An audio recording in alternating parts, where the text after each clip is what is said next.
ആളുകൾ പള്ളികളിലേക്ക് ഓടുന്നു. അവർ കിലോമീറ്ററുകളോളം നടന്ന് പുണ്യസ്ഥലങ്ങളിലെത്തുന്നു. എന്നാൽ നിൻ്റെ ഓരോ ശ്വാസവും ഒരു തീർത്ഥാടന യാത്രയാണെന്ന് നീ അറിയുന്നുണ്ടോ? നിൻ്റെ ഉള്ളിലേക്ക് പോകുന്ന വായു നിനക്ക് ജീവൻ തരുന്നു. അത് പുറത്തേക്ക് വരുമ്പോൾ നിൻ്റെ ഹൃദയത്തിലെ സ്മരണകളെയും വഹിച്ചുകൊണ്ടാണ് വിടുന്നത്. നിൻ്റെ ഉള്ളിലുള്ള റബ്ബിനെ കാണാതെ നീ പുറത്തെ കല്ലുകളിലും മണ്ണിലും അവനെ തിരയുന്നത് എന്തിനാണ്? യഥാർത്ഥ ഹജ്ജ് എന്നത് നിൻ്റെ അഹങ്കാരത്തെ അറുത്തുമാറ്റുന്നതാണ്.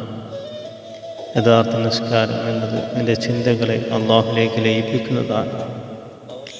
യഥാർത്ഥ നോമ്പെന്നുള്ളത് നീ അള്ളാഹുവിനെ തിരിച്ചറിയുന്ന നിമിഷങ്ങളാണ്.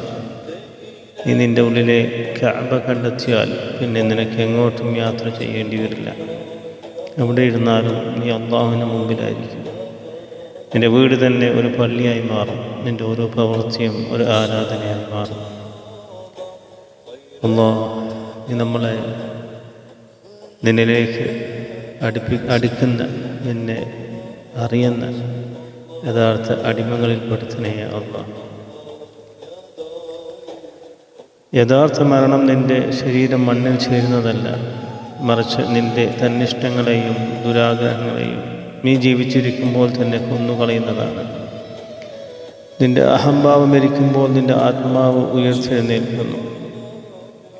മരിക്കുന്നതിന് മുമ്പേ മരിച്ചവനെ മരണത്തിന് ഭയപ്പെടുത്താൻ കഴിയില്ല.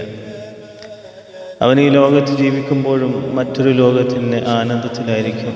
ഒരു വസ്ത്രം പഴകുമ്പോൾ അത് ഊരി മാറ്റുന്നത് പോലെ അവൻ തൻ്റെ ശരീരത്തെ കാണുന്നു.